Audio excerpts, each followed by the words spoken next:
Oke, selamat ketemu dengan saya Irena Vanessa Gunawan di mata kuliah Pengetahuan dan Perkembangan Material Interior. Hari ini saya ingin menunjukkan dan bercerita sedikit tentang batu dan juga material yang dikembangkan dari tanah lempung yang menyerupai batu. Saya ada beberapa sampel yang sudah disiapkan di sini. Saya ingin menunjukkan batu yang berasal dari gunung meletus terlebih dahulu. Ya, jadi rata-rata ketika sebuah gunung meletus dia mengeluarkan batu dan batu itu berasal dari lava atau magma yang membeku dan biasanya hasil batuannya itu berwarna hitam. Jadi kalau kalian ketemu batu-batu yang biasanya untuk hiasan taman atau pagar atau hiasan dinding di luar di outdoor, nah itu banyak sekali ketika dia munculnya berwarna hitam. Bisa ada nuansa hijau, merah, kuning, tapi utamanya hitam. Nah ini biasanya disebut batuan beku yang berasal dari letusan gunung berapi. Nah pengolahannya bisa bermacam-macam karena si batu ini seringkali kita ingin mendapatkan efek-efek tertentu. Jadi ini contohnya batu andesit yang sengaja dipotong bagian permukaannya sehingga dia seolah-olah seperti batu yang ditumpuk-tumpuk tipis ya. Jadi ada banyak sekali cara pengolahan batu yang menarik. Dan tahu dari mana kita bahwa benda ini adalah batu asli, kita bisa lihat bahwa dari sisi-sisinya itu ada teksturnya sama, polanya sama, gambarannya sama. Jadi itulah kenapa ketika kita bicara material, kita harus melihat semua sisi dari materi tersebut. Ini juga sama dengan batu yang tadi. Nah, ini bisa dilihat bahwa semua sisinya punya pola dan corak yang sama, ya. Nah, lalu dari batu alam yang sering digunakan untuk interior, itu ada lagi yang namanya batu endapan. Nah, seperti yang bisa dilihat, batu ini terdiri dari garis-garis. Ini mirip sekali dengan pola yang ada di sebuah ukiran penampang kayu ya. Itu karena ini merupakan hasil dari lapisan yang terjadi mungkin selama berjuta-juta tahun. Jadi ini sebetulnya buku hariannya bumi kita ya. Nah ini utamanya terbuat dari kapur, merupakan bahan kapur, sehingga dia itu ketika ketemu dengan air hujan yang mengandung asam seringkali terjadi erosi. Tapi ini merupakan materi yang sangat disukai karena dia cantik sekali permukaannya. Kalau kita ke Bali, nah banyak sekali rumah-rumah Bali yang menggunakan materi ini. Berikutnya kita mau lihat dua macam batu yang sudah merupakan hasil metamorfosa. Jadi dia asalnya merupakan batu biasa, tapi karena lokasinya ada di dalam permukaan bumi terkena tekanan dan juga panas, dia berubah menjadi kristal. Nah, ada dua macam. Yang paling umum kita ketahui adalah marmer, tentu saja.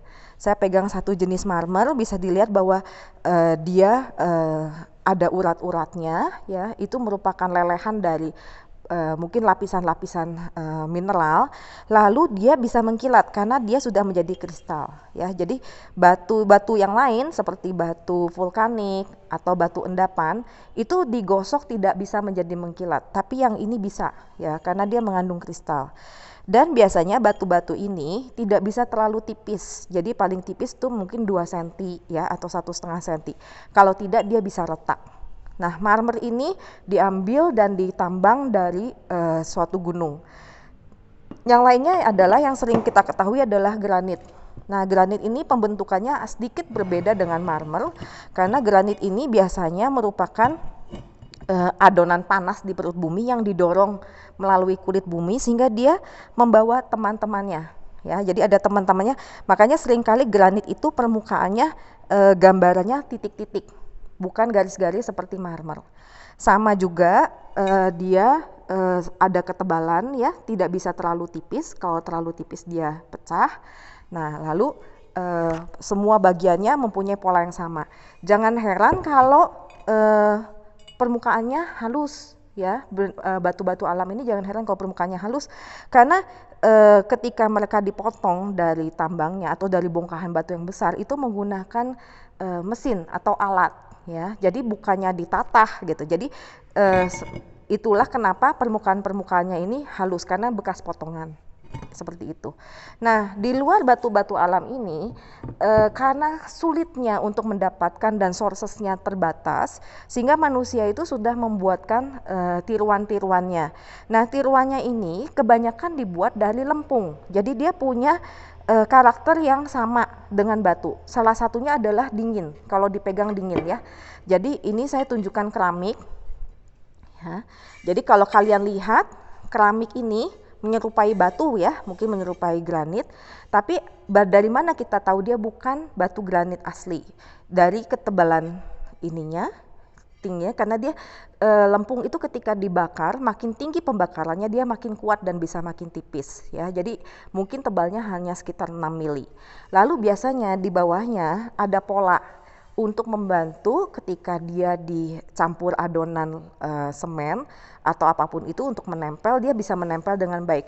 Kenapa? Karena lempung ini tanah setelah dibakar itu biasanya hampir tidak ada pori-porinya atau pori-porinya sedikit sekali gitu ya. Nah, ini contohnya. Nah, ini adalah keramik jenis homogeneous style yang sengaja memang ingin sekali dibuat menyerupai batu semirip-miripnya. Sehingga kalau kita lihat pinggirnya semua punya pola yang sama. Ini karena si polanya itu diaduk di dalam adonannya. Berbeda dengan keramik yang ini. Nah, bisa dilihat keramik ini. Nah, ini malah hebatnya ya. Jadi teknologi sekarang keramik itu bisa menyerupai banyak material lainnya. Di sini keramik ini meniru plat besi. Ya, nah dari mana kita tahu dia bukan plat besi? Pertama adalah dari pinggirnya lagi ya. Jadi pinggirnya tidak punya tampilan yang sama dengan besi, dia kelihatan warnanya berbeda. Ini adalah warna asli dari lempung yang dibakar. Sementara di atasnya diberi lapisan warna sehingga menyerupai dengan metal dan juga diberi cap ya sehingga ada teksturnya seperti ini. Nah, ini dia salah satu contoh lagi bahwa ini adalah keramik yang diglasur istilahnya. Jadi di atasnya diberi lapisan. Kelihatan di sini ada warnanya, di bawahnya kelihatan asli lempungnya atau tanah liatnya ya. Berbeda dengan homogeneous style ini. Ya, saya kasih perlihatkan lagi. Nah, ini. Jadi homogeneous style ini adonannya sudah jadi satu semua. Ya, sehingga tidak ada garis perbedaan warnanya. Beda dengan yang ini. Nah, itu dia dan pada perkembangannya banyak sekali jenis-jenis keramik ya atau batu yang sudah meniru ya. Jadi ini produknya Cisangkan, dia juga meniru batu asli, tapi kita tahu dia adalah buatan karena lagi-lagi di belakangnya ada pola untuk membantu memudahkan ketika kita memasangnya. Ini juga saya bawa produk-produk dari Venus Tiles. Jadi kalau dulu mosaik itu benar-benar dari keramik yang dipotong kecil-kecil.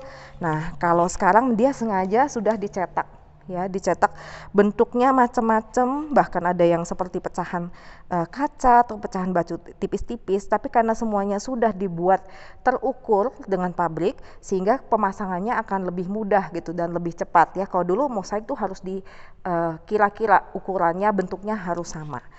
Nah, kita punya banyak sekali contoh yang bagus di sini. Nanti bisa juga dilihat di online katalognya ya. Nah, itu demikian penjelasan singkat saya tentang macam-macam batu dan contoh-contohnya. Sampai ketemu di materi berikutnya. Terima kasih.